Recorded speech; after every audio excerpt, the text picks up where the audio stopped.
नमस्कार, मैं हूं आपके साथ इश्तियाक अहमद और आप देख रहे हैं आर्य न्यूज बुलेटिन की शुरुआत करेंगे इस वक्त बड़ी और अहम खबर से, जो कि नोएडा से आ रही है, जहां पर घरेलू लड़ाई के चलते पत्नी सास को लगाई आग। इस वक्त की बड़ी और अहम खबर जो कि नोएडा से है। वहीं आपको बता दें, दोनों गंभीर रूप से आग में झुलसे और वहीं आग में झुलसने के बाद दोनों की हालत गंभीर बताई जा रही है और पत्नी भी आग लगाते समय चपेट में आया आग की। इस वक्त की बड़ी और अहम खबर, आग में झुलसे तीनों की हालत बेहद गंभीर बताई जा रही है, जिसके बाद गंभीर हालत में दिल्ली सफदरजंग में तीनों को रेफर किया गया। आपको बता दें, पहले इन्हें नजदीकी अस्पताल में भर्ती कराया गया, लेकिन इनकी हालत नाजुक होने के बाद इनको सफदरजंग अस्पताल रेफर किया गया। इस वक्त की बड़ी और अहम खबर जो कि नोएडा से आ रही है, जहां पर नोएडा में घरेलू लड़ाई के चलते पत्नी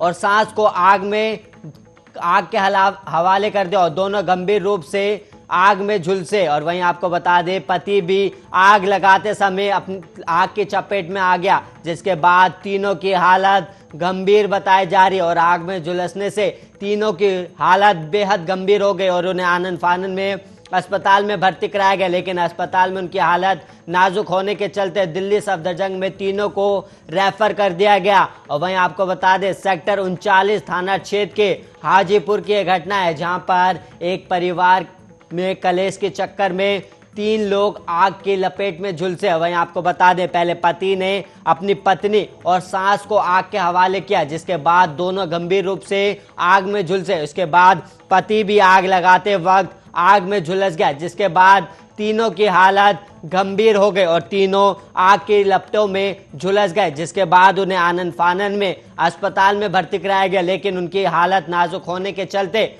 उन्हें दिल्ली सफदरजंग अस्पताल में रेफर कर दिया गया। इस वक्त की बड़ी और अहम खबर जो कि नोएडा से आ रही है, जहां पर एक ही परिवार के 3 लोग आग में झुलसे हैं।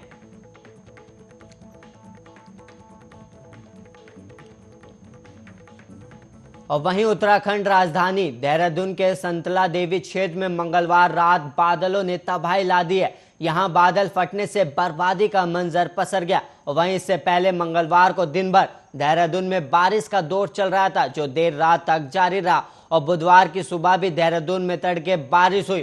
फिलहाल हल्की बूंदाबांदी जारी और बादल छाए हुए हैं। जानकारी के मुताबिक संतला देवी क्षेत्र के खाबड़वाला में मंगलवार रात बादल फटने से घरों में कई फुटों तक मलबा और कीचड़ भर गया। हालांकि इस दौरान जान माल का कोई नुकसान नहीं हुआ। और दूसरी ओर शहर में लगातार हो रही बारिश से रिस्पना और बिंदाल नदियां उफान पर आ गई है और इससे दोनों नदियों के किनारे सैकड़ों घरों में पानी भर गया और साथ ही कई मकानों का खतरा भी पैदा हो गया है।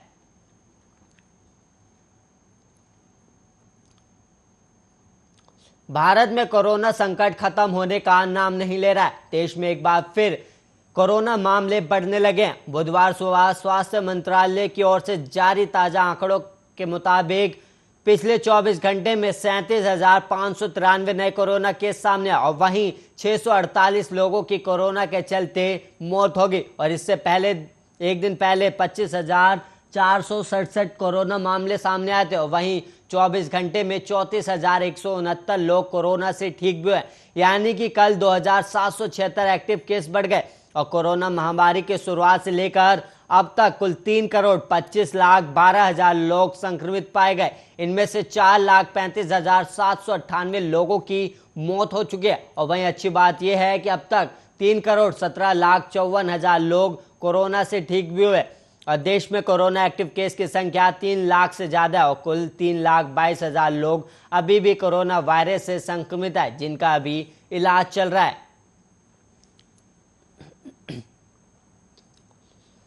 विश्व परिषद फूलों की घाटी के दीदार को जा रहे तो सावधान हो जाइए। और वहीं आपको बता दें, जानलेवा साबित हो सकते हैं। वन विभाग ने भी पर्यटकों को बिना जानकारी किसी भी फूल या वनस्पति से छेड़छाड़ न करने की सलाह दी है। फूलों की घाटी ग्रीष्मकाल और 6 महीने तक पर्यटकों के लिए खोली जाती है और घाटी में 350 से अधिक प्रजातियों के फूल खिलते हैं। घाटी के दीदार के लिए अगस्त और सितंबर महीने सबसे उपयुक्त माने जाते हैं। इस दौरान घाटी में सबसे ज्यादा फूल खिले रहते हैं और मौजूदा समय में 200 से अधिक प्रजातियों के फूल घाटी में खिले हुए हैं। वन विभाग ने घाटी में एकोनिटम बाल्फोरी और सैनोसियो ग्लैसिफरस नाम के फूल चिन्हित किए हैं जो काफी जहरीले होते हैं। और सैनोसियो एक दुर्लभ प्रजाति का फूल भी है जो लंबे समय बाद घाटी में खिला है, और किसी ने अगर ये फूल तोड़ लिया या इसको मुंह में रख लिया तो ये जानलेवा हो सकता है।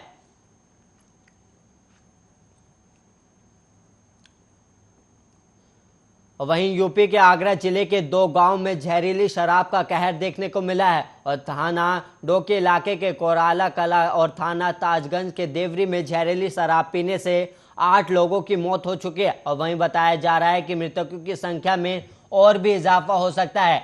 जहरीली शराब से 8 लोगों की मौत के बाद हड़कंप मच गया। जहरीली शराब के मामले में प्रशासन पर लापरवाही के आरोप भी लग रहे थे, और वहीं बताया जा रहा है कि जिला प्रशासन और आबकारी विभाग मामले को पहले दबाने में जुटे थे, लेकिन प्रशासन मामले में कार्रवाई न करके पोस्टमार्टम रिपोर्ट तैयार करने का इंतजार कर रहे थे। लेकिन प्रशासन दूसरी वजह से मौत को बाद बता मामले की लिपापोती में जुटा था, लेकिन जब उनके ऊपर प्रेशर बनाया गया तो आबकारी अधिकारी इन्होंने आगरा में 8 लोगों की मौतों के बाद यूपी पुलिस जागी और अवैध शराब को लेकर पुलिस ने कई जगहों पर छापेमारी की, और इस छापेमारी में भारी तादाद में शराब भी बरामद की गई। और वहीं आपको बता दें कि पुलिस ने शराब तस्कर को भी गिरफ्तार किया है, और भारी तादाद में जहरीली शराब भी बरामद की गई, और गिरफ्तार शख्स अपने घर में ही बना रहा था जहरीली शराब, जिसके बाद उसे गिरफ्तार किया गया है।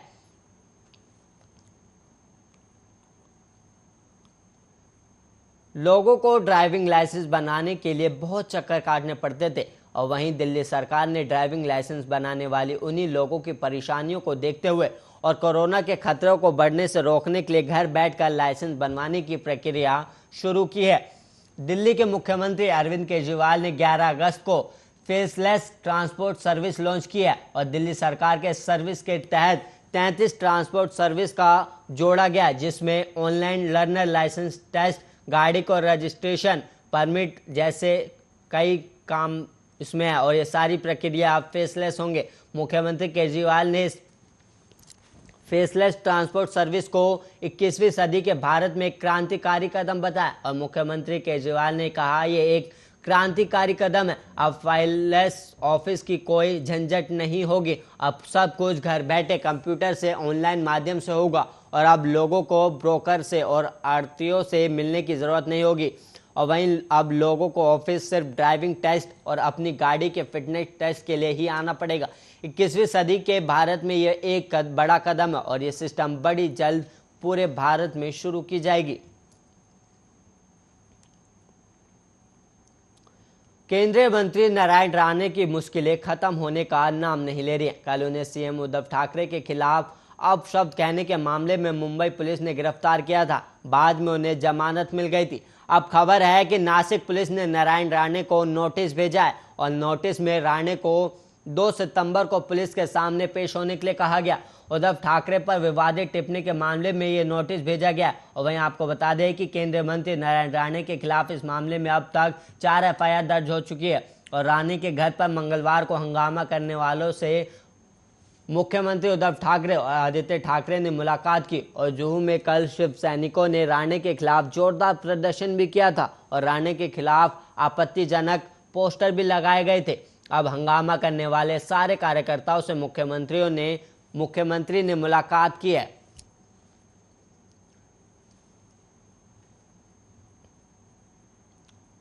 तालिबान के अत्याचार से बचकर भारत आए सिख समुदाय के करीब 40 लोग T3 टर्मिनल से बीती रात करीब 12 बजे निकले। सीआरपीएफ ने मानव श्रृंखला बनाकर इन सभी लोगों को बस में बैठाया, जहां से अब इन्हें आईटीबीपी के क्वारंटीन सेंटर पर 14 दिनों के लिए भेज दिया गया है। और वहीं केंद्र सरकार ने मंगलवार को आदेश दिया था कि अफगानिस्तान से आने वाले लोगों को दिल्ली के पास आईटीबीपी के छावला कैंप में 14 दिनों के लिए अनिवार्य रूप से क्वारंटीन में रहना होगा।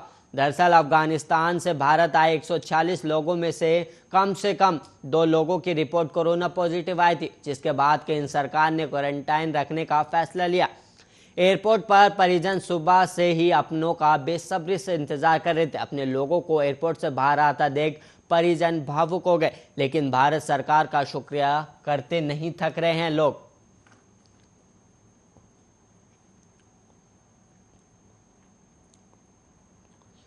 सुप्रीम कोर्ट को मंगलवार को बताया गया कि उत्तर प्रदेश सरकार ने बिना कारण बताए 2013 के मुजफ्फरनगर दंगे से जुड़े 77 मामले वापस ले लिए और जिनका संबंध ऐसे अपराधों से है जिनमें उम्र कैद की सजा हो सकती है। और वहीं प्रधान न्यायाधीश एन.वी. रमन, न्यायमूर्ति डी.वाई. चंद्रचूड़ और न्यायमूर्ति सूर्यकांत की बेंच वकील अश्विनी उपाध्याय द्वारा दायर की याचिका पर सुनवाई करने वाली है, जिसमें निर्वाचित प्रतिनिधियों के खिलाफ दर्ज मामलों पर त्वरित निस्तारण करने का अनुरोध किया गया है। और इस मामले में न्यायमित्र नियुक्त किए गए वरिष्ठ वकील विजय हंसरिया ने वकील स्नेहा कलिता के मार्फत दाखिल की गई अपनी रिपोर्ट में कहा है कि राज्य सरकार ने बताया कि 2013 के मुजफ्फरनगर दंगे के संबंध में मेरठ जोन के 5 जिलों में 6,869 आरोपियों के विरुद्ध 510 मामले दर्ज किए गए थे।